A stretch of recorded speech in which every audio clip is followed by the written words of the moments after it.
of whatever it is that you need to do with what you need, with what you hear. And if you're a Christian, that you'll listen to through the filter of maybe what God wants you to do. Now, everybody knows what a guardrail is on the highway, but a quick review, a guardrail is a system. It's a system designed to keep vehicles from straying into dangerous or off-limit areas. And we said last week, the guardrails do at least two things. They direct us and they protect us. They direct and they protect. And the other thing about a guardrail, and this becomes important as we talk about how this applies to our lives, is that guardrails are never placed in the danger zone. Guardrails are never placed in the danger zone. Guardrails are actually placed in the safety zone. And no one argues with this. No one argues that, no, they need to give us those extra 3 feet, to drive in. Nobody argues with this idea. Nobody would argue that we need to put the guardrail in the danger zone or even on the line. When it comes to driving, we understand the idea of a margin for error. The other thing about a guardrail is that they are designed to minimize damage to your vehicle. If you hit a guardrail, you will have to go to a repair shop, but you may not have to go to the hospital. If you hit if there weren't guardrails where there are guardrails, chances are what would happen to you and to your vehicle would be much worse. The damage done by hitting a guardrail is much less than the damage done to you and your vehicle if there was no guardrail. But the reason that we named this entire series Guardrails is because the highway is not the only place we need guardrails. We need some financial guardrails. We need some relational guardrails. You may need some professional guardrails. And the truth is, your greatest regret may have been avoided if you had some financial guardrails, some moral guardrails, some relational guardrails, and again, maybe even some professional guardrails. Now, the pushback on all of this throughout our series together is that we live in a world that doesn't value this idea. We live in a world that essentially resists guardrails, that culture doesn't encourage guardrails. In fact, as we've discovered and as you will discover, oftentimes people in our culture are critical of us when we establish guardrails because personal guardrails are like personal rules. And number one, I don't like rules and you don't like rules, so we don't like establishing rules for ourselves. But oftentimes when we establish rules for ourselves, it's a little bit threatening to the people around us. Culture doesn't like guardrails. Culture is content with painted lines, just lines on the side of the road. But the interesting thing is this, and we've all experienced this, or we've all maybe participated in this, that even though culture doesn't celebrate guardrails, at the same time, culture will shame us and blame us and mock us when we end up in a ditch financially, or we end up in a ditch in our marriage, or we end up in a ditch with one of our kids, or an important relationship or professionally. They don't want us to have, culture doesn't celebrate guardrails, but at the same time, culture is quick to mock us and shame us when we end up in a ditch in life. So this is an incredibly important topic. It's a little bit complex. It doesn't fall so much in the category of right or wrong, as we're going to discover, and as we talked about last week. It really falls more in the category of wisdom, and that makes it a little tricky, and that makes it a little intangible, and it makes it a little soft, and perhaps even a little mushy. But it's extraordinarily important. Today, specifically, I want to talk about your friends and your associates, and what it means to establish guardrails in the realms of our friends and our associates. These are the people that you run with. These are the people that you play with. These are the people that you work with. It's the folks that are a part of your life on an ongoing basis. And the reason we need guardrails relationally, and the reason we need guardrails even with the people that we consider our friends, is what we've already said. It's the folks we've met that generally are part of our greatest regret. Now, the pushback today a little bit, just to kind of jump ahead, is that as I'm talking, you may be tempted to think, gosh, you're being so judgmental because we're talking about your friends. These are my friends. These are the people I work with. They've been in my life a long time. And it sounds like you're asking me to be judgmental. So I want to talk about that right up front because this is a big, big deal. This is not about being judgmental. This talk today is about exercising good judgment. And there's a big difference, and I want to explain the difference real quick, and then we'll jump into this content. Being judgmental is me forming an opinion about you. Being judgmental is forming an opinion about what you should do, what you should stop doing. Being judgmental is setting myself up as a what? Starts with a J. A judge, right. Being judgmental is about, I know, I trick questions and nobody wants to answer out loud. That's the advantage of watching from a remote site, right? So if I'm judgmental, I've set myself up as a judge and I'm judging your behavior. Judgmental is when I draw like a critical or maybe a harsh conclusion about you, expecting you to act or be different. But good judgment is different. Good judgment is about me. Good judgment is about drawing conclusions about my life. Good judgment is, in light of my past experience, the things that are most tempting to me, where I've been in the past, what happened in that last relationship, that last marriage, the way I grew up, in light of my past experience, in light of my current circumstances. I'm really mad. Current circumstances just broke up. Current circumstances just started this new job. In light of my current circumstances, in light of my future hopes and dreams, what is the best thing or what is the wisest thing, not for everybody else to do? I'm not judging you. What you do is none of my business. What is the wise thing for me to do? Judgmental assumes something about the other person. This is all about you. This is how you should respond in light of your future hopes and dreams. Now, years ago, I coined this phrase, and I've only probably used it out loud 2 or 3 times, so it's sort of an internal thing, and I'm gonna share it with you. And if you think this is harsh, then please don't judge me, okay? Let's just say that, okay? But every once in a while, I find myself drawn into or in relationship or doing business with or a vendor or, somebody that there's just something, I don't know. And so the phrase I came up with for me, and you can use this, and again, I don't generally say this out loud. I have a couple times. My statement is this: I'm not emotionally mature enough to do business with you. I'm not emotionally mature enough to be your friend. Sandra and I don't feel like we're emotionally mature enough to be a part of that. In other words, I'm not telling you how to live. I'm not telling you what to believe. I'm not telling you what you should, where you should go. And I'm not judging you. I'm just looking at me. I'm just looking at us. And based on our past and where we are and where we want to be, we're just not ready for it. Now, a couple of times when, there's been situations people have kind of pushed for a relationship or push, and I have said, you know what? Here's the deal. I'm not blaming you. I'm not being critical of you. It's on me. I'm not emotionally mature enough to be involved in this anymore. So you can borrow that. The point is, this is not about judging other people. This is about making wise decisions in light of the fact, come on, we've already acknowledged that your greatest regret involved people you had met. And most of us can think of at least one person, some of you half a dozen, you wished you'd never met. Now, is that being judgmental? No, that's hindsight that says, I wish I had used better judgment. Now, if that doesn't help, let me go at it from a different angle. When you were a child, when you were growing up, when you were middle school or high school, your mom or dad or your mom and dad or your uncle or your grandparents or whoever had responsibility for you, if they were good grandparents, aunts, uncles, or parents, they were paranoid regarding your friends. They were. They paid such good attention to your friends, right? In fact, there were times when they said, you can't go over there, she can't come over here, you can't date her, they would forbid you.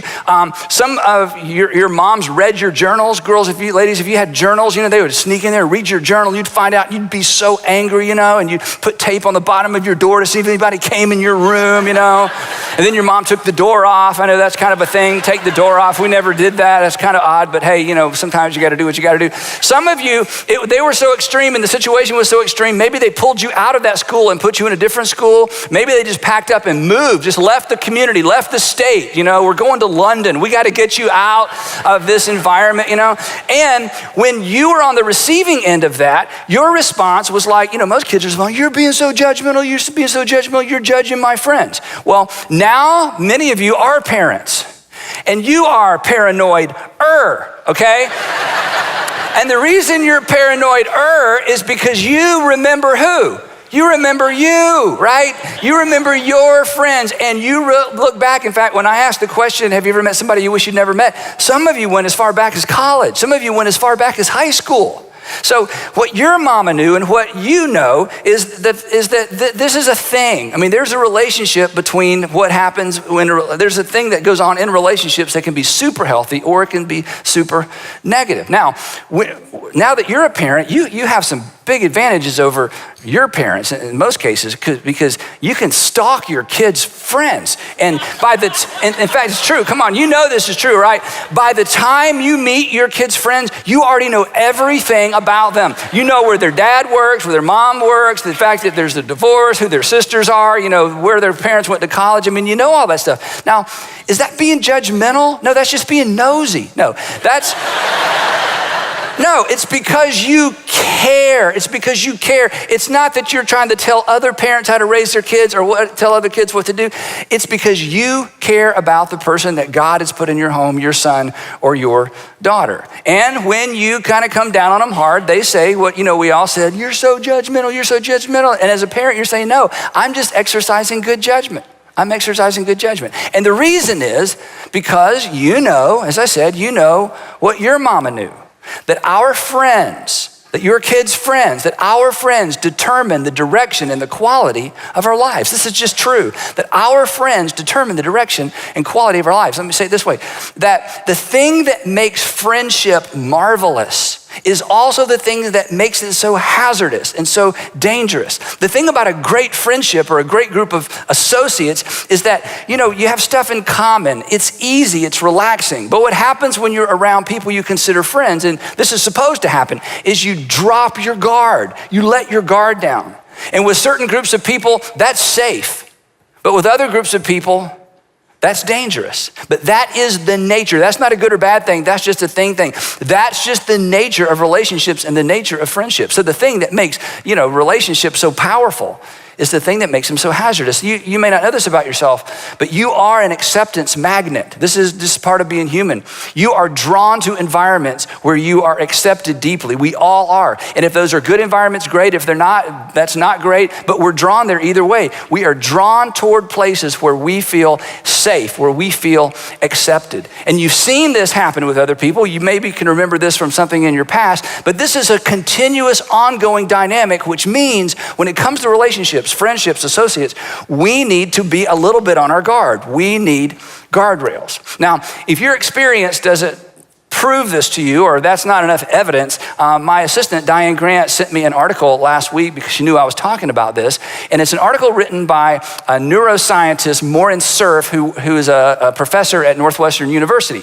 And for over 10 years, he has been studying relationships and decision-making and the relationship of decision-making on relationships.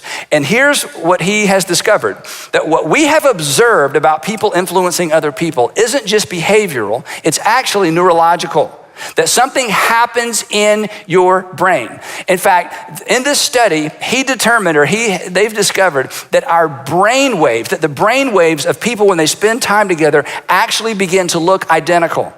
That the brain waves, before the behavior, before the attitude change, there is something that happens on the inside in our brains when we spend time with other people. Brain waves begin to line up.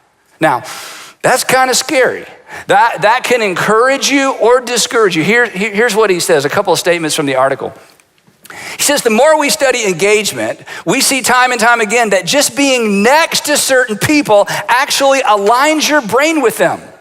So look to your left, look to your right, okay? That while we sit here together, your brain waves are being aligned with them. In fact, it just happened. It did. Let me tell you how it just happened. Words came out of my mouth. I vibrated the air in the room, and your brain took those vibrations and turned them into words, and then you laughed with people you've never met with before. It just happened. Your brain wave, just me making you laugh together kind of lined you up. That's kind of scary. He says, this isn't just behavioral. This is neurological. He goes on and he says this, and this is pretty powerful. If people want to maximize happiness, that's me, and minimize stress, that's you. Don't we all want to maximize happiness and minimize stress? Look at this conclusion he draws. They should build a life that requires fewer decisions. How? By surrounding themselves with people who embody the traits they prefer. That if you surround yourself with people who embody, that is, live out the traits you prefer, he says, without any effort, without any decision on your part, your brain will begin to line up with the people who are becoming the kind of person that you ultimately want to be. Now think about that. Last statement, he says this. He says, over time, they'll naturally pick up on those desirable attitudes and behaviors. But the flip side is true as well. Over time, you can pick up on undesirable attitudes and behaviors. With no effort, just being in proximity, simply doing life with, being with people who are moving in a particular direction, something happens in your brain and in my brain. Now, is that judgmental? No, that's just true. This isn't about judgmental. This is about exercising good judgment. If this happens automatically, what should you do? If this happens automatically, how do I harness that? How should I respond? This isn't about being judgmental. Come on, look over here. This is about your future. Your future will be impacted by the people you spend time with. Your future will be impacted by the people you are in community with. Your future will be impacted by the people that you do life with. Now, interestingly enough, 3,000 years ago, before we were able to look at the brain, King Solomon, Israel's third king, there was Saul, then David, and then his son Solomon became king, considered one of the wisest men who've ever lived. Some people say the wisest man who will ever live. 3,000 years ago, he makes a statement that punctuates what we have finally discovered. 3,000 years ago, here's what Solomon wrote. He said, walk with the wise, and you automatically, with no effort, no intentionality, you don't have to write anything down, you don't have to remember anything, you don't have to study for a test. Walk with the wise and you will, over time, become wise. It's just gonna happen automatically. Now, what is wisdom? We've talked about this. Wisdom is somebody who understands that life is connected, that the dots connect, that my past connects to my present, which is gonna be some sort of predictor of my future. That's what wisdom is.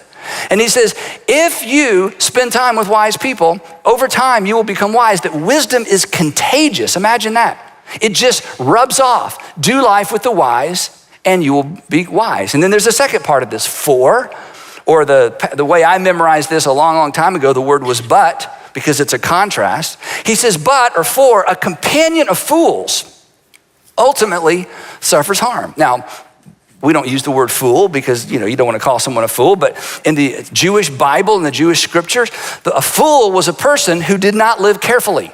A fool was somebody who did not understand about how the past connects to the present. That's a predictor of the future. A fool is somebody that just lives for the day. A fool is is the person that's like, well, tomorrow is tomorrow, and when I get to tomorrow, I'll deal with tomorrow. A fool is someone who, as Paul said last week when we started the series, is not careful. Remember the Apostle Paul says, walk carefully or live carefully or be careful where you step, essentially he said. A fool is someone who's just not careful. But the interesting thing about what Solomon said is what he doesn't say. Let me read it to you again.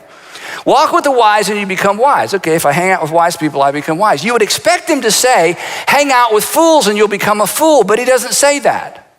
What Solomon says is that it's worse than that. Because if you spend time with, surround yourself with, do life with fools, over time, you're not simply gonna become a fool, you're going to suffer harm. That is, when their life goes bad, it's a proximity thing. The closer you are to them, the greater the odds that something bad happens to you. As they go, you go. To which we say, yeah, but I don't do what they do. To which Morin Cerf, the neuroscientist, would say, yeah, but stick around them long enough and you probably will, because your brain waves are gonna line up. So Solomon says it's worse than becoming a fool. You're actually gonna catch the shrapnel from their bad decisions. Again, every parent, you get this. Because you don't want your kids with certain kids, not because they're necessarily gonna do what certain kids do, but because you're afraid when the certain kids do that, your kids will be harmed by their decisions. We get this. That's not judgmental. This is about good judgment. In other words, friends, this is what Solomon's saying. Friends who aren't careful with their lives won't be careful with your life, right? Friends who aren't careful with their health, they're not gonna be concerned about your health. Friends who aren't careful with their marriages, they're not gonna be careful and try to guard your marriage. Friends who aren't careful with their finances, they're not gonna try to guard and be careful with your finances. Friends who aren't all that concerned about their reputation, they're not gonna be all that concerned about your reputation. Friends who don't have any kind of faith or don't have any concerns about faith aren't gonna be very concerned about your faith. And friends who don't seem to care about the future, the last thing they're gonna worry about is your future. This is good judgment. This is a big deal. And this isn't about middle school and high school. This is about all of us. Friends who don't take care of themselves won't take care of yourself. Friends who lie and cheat, you know this? Friends who lie and cheat, they feel better when you what? Lie and cheat. So again, friendship can be awesome, but friendship can be treacherous. Friendship requires some guardrails. Now, just a reminder, the point of a guardrail isn't to keep you from just doing bad things. The point of a guardrail is to light up your conscience so that you know you're getting close to doing bad things. So the way I said it here, the point of a guardrail is to light up your conscience before we veer into the danger zone. Remember, a guardrail isn't in the danger zone, and a guardrail isn't right on the line. The guardrail is inside the safety zone. And again, this is why we resist. But for the next few minutes, as we close out this episode of this series, I want to make 5 suggestions as it relates to guardrails, as it relates to your friendships and your associates. Now, I know this. In some cases, you don't have total control over who you spend a lot of time with. I get that. We're going to talk about that in just a minute. But I want to encourage you. If I could get on my knees and plead with you, and I thought it would do good, I want to encourage you to consider these. And again, I don't want you to listen to what I'm about to say through the filter of your kids or your grandkids. Yeah, I mean, it's going to be hard not to do that. Or some friends that you have that you wish were here or you wish were watching. I just want this to settle in over us as we consider our future, because your friends and your associates impact the direction of your life. So here's 5 suggestions. Again, these aren't rules. You don't need to write these down. You may want to go back and listen to this or look at these later. But 5 suggestions just to get you thinking about guardrails as it relates to folks you've met so that they won't become the next regret. Here's the first one. When it dawns on you that your core group isn't moving in the direction you want your life to be moving, that should light up your conscience. When it dawns on you, you know what? We love the same music, we love the same food, we love the same artists. We have so much in common. But when I look at the direction this group is moving in, it's not really the direction I want my life to move in. That's a warning.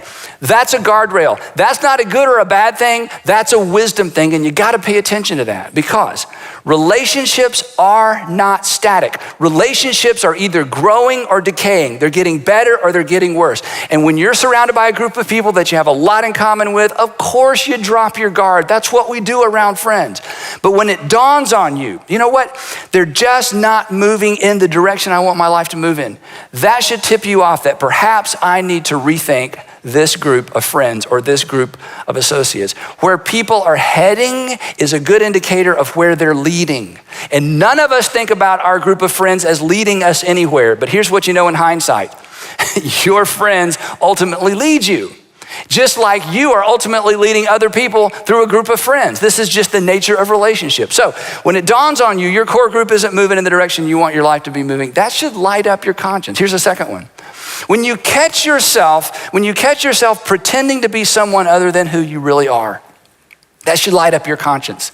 In other words, when you catch yourself nodding and you're thinking, I don't believe this, but my head's doing this, what's going on? Or you find yourself going like this and you're thinking, no, I actually agree, but everybody else's head's doing this. I think neurologically, all of a sudden our brains are all connected. We're all doing this and I should be doing, what's going on? When you feel the pressure to pretend to be somebody other than who you truly are, that's a red flag. That should light up your conscience. That should make you rethink or reconsider the nature of this relationship. Because as you know, your views and values hopefully are being shaped around things that are going to serve you well in the future. But when you find yourself agreeing on the outside with things you disagree on the inside, hey, that's a red flag. That should light up your conscience. Don't settle for friends who force you to pretend to be somebody you're not. Because here's why. Because you are lying to them, which means you're not a good friend. And if you lie to yourself long enough, you will become someone other than yourself. This happens all the time. And pretending is lying, and pretending is never healthy. So if you're, again, surrounded with friends and you find yourself pretending to be somebody other than you're not, you just need to pay attention to that. Do you need to do something immediately? I don't know. But you need to pay attention to that. Third one is this. When you feel pressure to compromise. Not once you've compromised. That's, we've gone past the guardrail into the ditch, right? Not when you've actually compromised, but let me put it this way. When something that before wasn't a real temptation, but suddenly it's become a live option, that should light up your conscience. When something that's never been a real temptation before becomes a live option, you've always just said, no, thank you. No, I'm going to go. I'll go on home. Now you guys go, or you ladies, you go. And you find yourself driving home thinking, you know what? I think I'll go. Or no, I shouldn't. When what has never been a temptation, never been an issue, never been a problem before, when it becomes on the inside, when it becomes right here, a live option, a real consideration, maybe I should rethink that. There's probably nothing wrong with that. They're always inviting me. That should just light up your conscience. Now, what should you do with that? I don't know, that's up to you. But it should bother you. It should bother you. It should bother you. Again, not when you've crossed that line. When suddenly you find yourself imagining what it would be like if you had. The next one, number 4, is this. When you catch yourself thinking, I'll go, but I won't participate. Now, you laugh. I'll just go, but I won't participate. Let me just ask you a question because it'll bring instant clarity to this. Would you buy this from your 14-year-old daughter?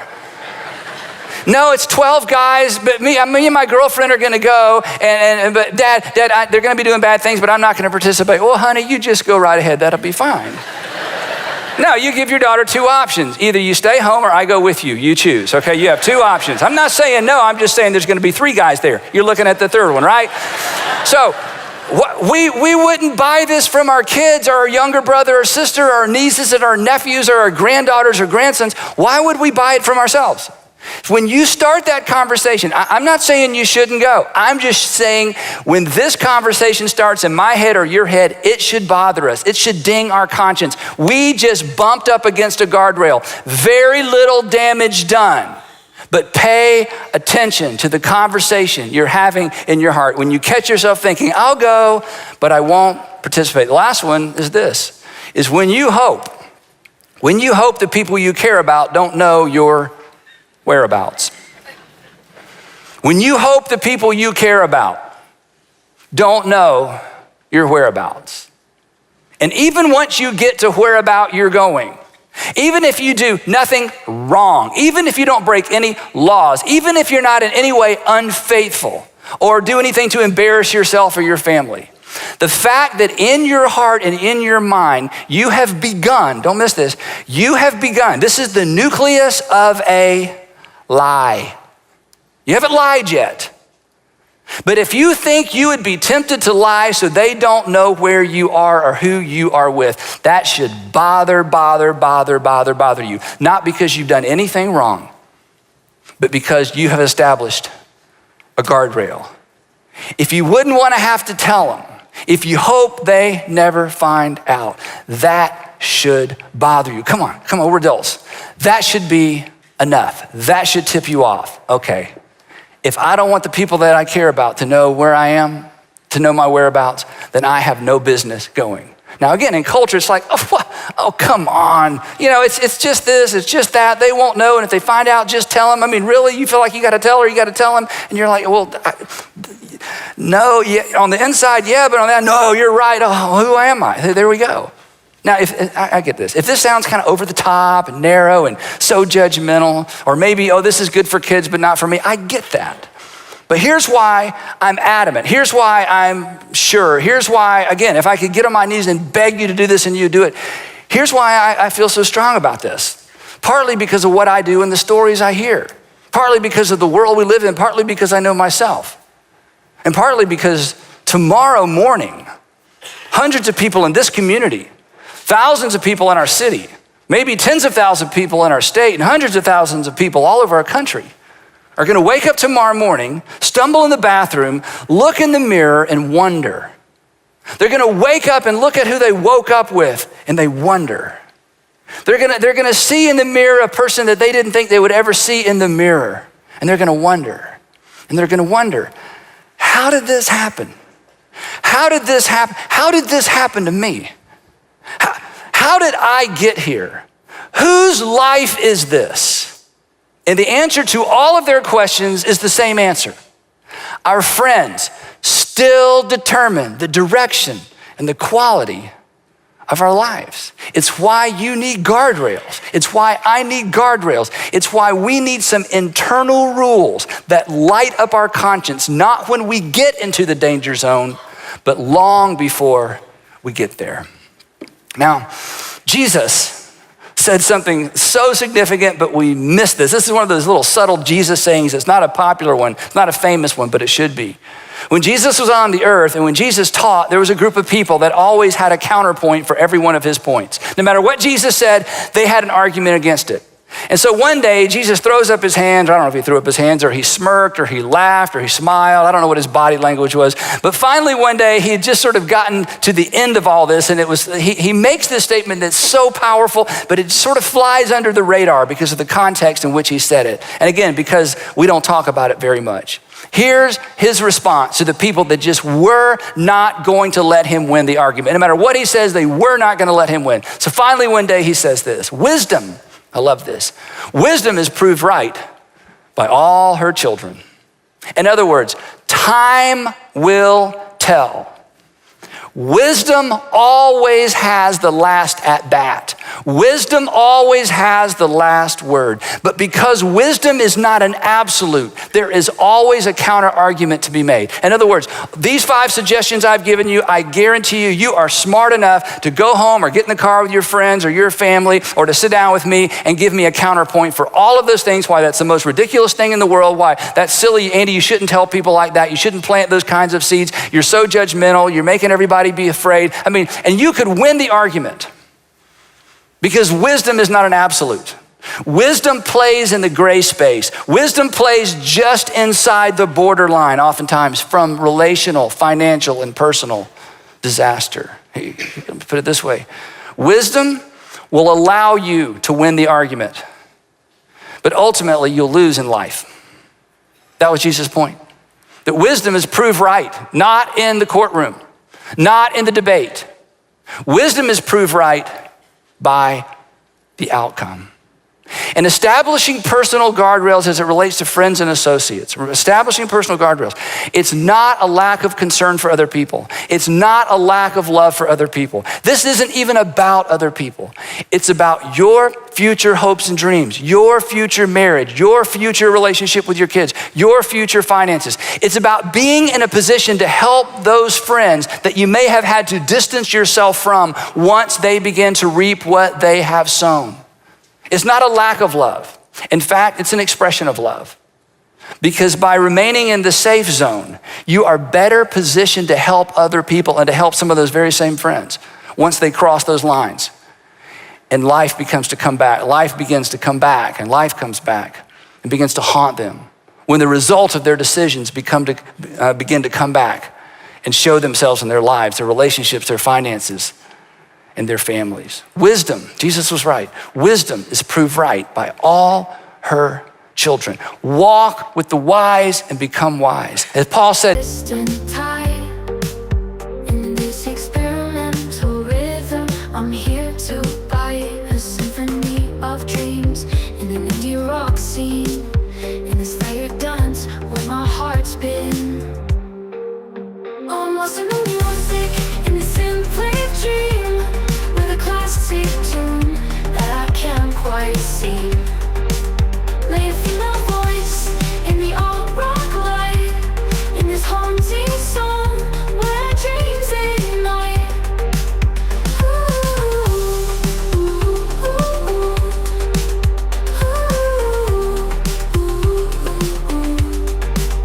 Through the haze of colors and the starry nights, I found my rhythm in the soft moonlight.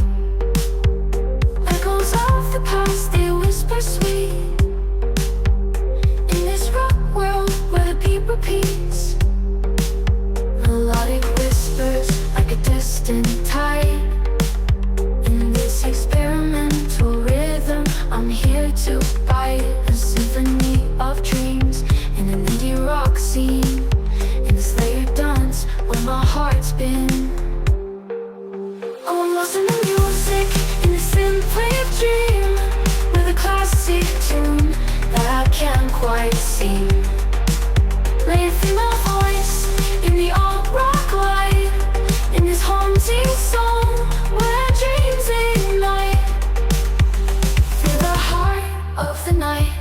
the guitars play, I found my rhythm in a soft moonlight way. A sweet surrender to the rock beat, in this haunting moment where my heart skips a beat. Oh, I'm lost in the music,